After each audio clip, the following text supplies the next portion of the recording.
లేకుండా కూడా ఎక్కువగా తయారవుతోంది.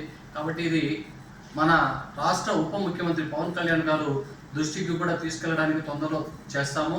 వారైతే దీనిపైన గత ఎన్నికలకు ముందు శ్రీకాకుళంలో ఉన్నటువంటి ఉద్దానంకి వెళ్ళి అక్కడ ఉన్నటువంటి డయాలసిస్ పేషెంట్లకి ఆయనే స్వయంగా ఆయన సొంత డబ్బులు కూడా ఖర్చు పెట్టడం జరిగింది. అలాంటి దాత మనకు కూడా రావాలి. ఇక్కడ నగిరిని బాగుపరచాలంటే మొదలు త్రాగునీరు సాగునీరు బాగున్నప్పుడే ఈ సమస్యలు ఉంటాయి. ఎన్ని రోజులు ఎక్కడో అడవుల్లో బోర్లు వేసి గ్రామాలకు నీళ్లు అందిస్తారు. ఇప్పుడు ఎల్ నినో ప్రాబ్లం ద్వారా వర్షాభావ పరిస్థితులు రాబోతున్నాయి. మనకు వర్షం ఇది వరకు ఒక్కటి కూడా సరైన వర్షం పడింది లేదు. ఇప్పుడు త్రాగునీటికి రాబోయే రోజుల్లో పూర్తిగా ఇబ్బందులు వస్తాయి. ఇప్పుడు చూడండి, ఒక్కొక్క పరిశ్రమ దాదాపు 3 లక్షల లీటర్లు 4 లక్షల లీటర్లు వాడతారని మన రిపోర్ట్ల ద్వారా తెలుస్తూ ఉంది.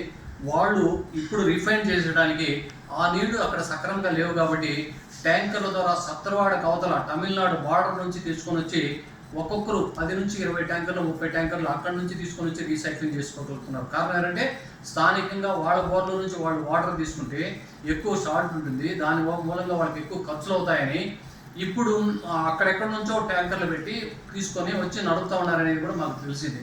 కాబట్టి ఈ రిపోర్ట్లన్నీ కూడా ప్రభుత్వ అధికారులు సక్రమంగా సేకరించలేదు. మనం గతంలో ఒకసారి జనవరి 5వ తారీఖున ధర్నా చేశాము.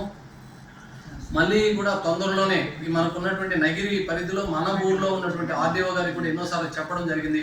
దీనిపైన రైతులతో వచ్చి తొందరలో మనం ఈ వారం శుక్రవారం కానీ శనివారం కానీ మొదలు కలెక్టర్ని కలిసిన పిదప ఏం జరుగుతుందో తెలియదు కానీ ఆర్డీఓ గారి దగ్గర కూడా మనం ఒక ధర్నా కార్యక్రమాన్ని రైతులతో చేయాలి.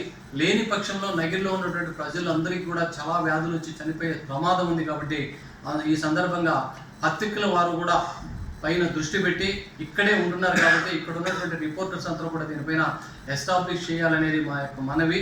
రాబోయే రోజుల్లో మనం ఏదైతే బీబీసీ న్యూస్ ఛానల్ వచ్చిందో ఆ విధంగా అన్ని ఛానల్స్ ఈరోజు సుమన్ టీవీ కావచ్చు, ఆర్ వాయిస్ కావచ్చు, ఇలా మగధా న్యూస్ కావచ్చు, వీళ్ళందరికీ కూడా వాళ్ళ దృష్టి మా పైన మరిచి మా నగిరిని బాగుపరచాలనేది కూడా మా సంఘం తరపు నుంచి వాళ్ళందరినీ కూడా కోరుకుంటున్నాం.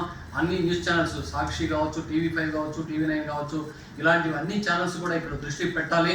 ఇక్కడ ఉన్నటువంటి ప్రజాప్రతినిధులు అసలు ఎంపీ గారికి మెమోరాండం ఇచ్చాం, పట్టించుకోలేదు. ఎమ్మెల్యే గారికి ఇచ్చాము, అయినా చేస్తామంటున్నారు.